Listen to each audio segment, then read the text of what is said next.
সিরিয়ার সরকারি বাহিনীর বিরুদ্ধে বিদ্রোহী গোষ্ঠীর নেতৃত্বে একটি অত্যাশ্চর্য আক্রমণে তারা হোমস শহরটি দখল করেছে। সিরিয়ার হোমস থেকে সেনাবাহিনী সরে যাওয়ার পর হাজারো বাসিন্দা রাস্তায় নেমে আসে। তারা নাচতে নাচতে স্লোগান দিতে থাকে, আসাদ শেষ, হোমস মুক্ত এবং সিরিয়া দীর্ঘজীবী হোক, বাশার আল আসাদ নিপাত যাক। বিদ্রোহীরা আকাশে গুলি ছুঁড়ে উল্লাস প্রকাশ করে।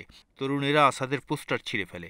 হাজার হাজার জনতা গাড়িতে এবং পায়ে হেঁটে দামেস্কের প্রধান চত্বরে জড়ো হয়ে স্বাধীনতার স্লোগান দিচ্ছিল। হোমসের নিয়ন্ত্রণে নেওয়ার পর বিদ্রোহীর একটি গুরুত্বপূর্ণ মহাসড়কের সংযোগ বিচ্ছিন্ন করেছে। এর ফলে দামেস্কের আলাওয়াইট সম্প্রদায়ের ঘাঁটি উপকূলীয় অঞ্চল থেকে বিচ্ছিন্ন হয়ে পড়েছে। এ অঞ্চলেই আসাদের রুশ মিত্রদের নৌঘাঁটি ও বিমান ঘাঁটি রয়েছে। প্রধান বিদ্রোহী নেতা হায়াত তাহরির আল সামের কমান্ডার আবু মোহাম্মদ আল গোলানি হোমসের দখলকে একটি ঐতিহাসিক মুহূর্ত হিসেবে ঘোষণা করেছেন।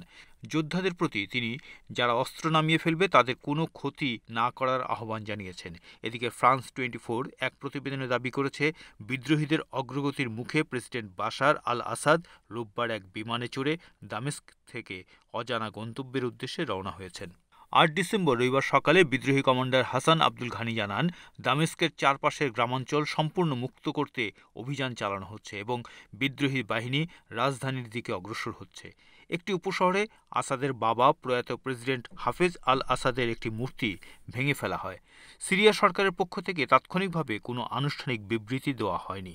সরকারপন্থী শাম FM রেডিও জানিয়েছে, দামেস্ক বিমানবন্দর খালি করা হয়েছে এবং সব ফ্লাইট বন্ধ করে দেওয়া হয়েছে। হোমসের পতন এবং রাজধানীতে হুমকি আসাদ পরিবারের ৫ দশকের শাসনের জন্য তাৎক্ষণিক অস্তিত্ব সংকট তৈরি করেছে। এছাড়া এর ফলে ইরানের মতো আসাদের প্রধান আঞ্চলিক মিত্রের প্রভাবও হুমকির মুখে পড়েছে। সিরিয়ার বিদ্রোহীদের বিজয় আসাদ সরকার ও তার প্রক্সিদের জন্য বিরাট একটি ধাক্কা। এটি পুরো দৃশ্যপটকে পুরোপুরি বদলে দিয়েছে। একই সঙ্গে ইরান ও তার মিত্ররা আবারও বড় ধরনের ধাক্কা খেয়েছে। কাতার, সৌদি আরব, জর্ডান, মিশর, ইরাক, ইরান, তুরস্ক এবং রাশিয়া এক যৌথ বিবৃতিতে পরিস্থিতিকে বিপজ্জনক বলে অভিহিত করেছেন এবং রাজনৈতিক সমাধানের আহ্বান জানিয়েছে। তবে তারা কোনো কার্যকর পদক্ষেপে একমত হয়েছে এমন ইঙ্গিত পাওয়া যায়নি। সিরিয়ার পররাষ্ট্রমন্ত্রী দাবি করেছেন, বিদ্রোহীরা ইসরায়েলের উদ্দেশ্য সিদ্ধি করেছে। অন্যদিকে ইরানের পররাষ্ট্রমন্ত্রী আব্বাস আরাগচি এই হামলার নিন্দা জানিয়েছেন। তিনি বলেছেন, লেবানন ও ফিলিস্তিনে পরাজয়ের পর আমেরিকা ও ইসরায়েল সিরিয়ার বিরোধী বাহিনীগুলো দিয়ে হামলার পরিকল্পনা করেছে। সিরিয়ান বিদ্রোহীদের এই হামলাকে রাশিয়া সিরিয়ার সার্বভৌমত্বের উপর হামলা বলে বর্ণনা করেছে। সিরিয়া রাষ্ট্রকে আবার আগের অবস্থায় নিয়ে যাওয়ার দাবি জানিয়েছে রাশিয়া।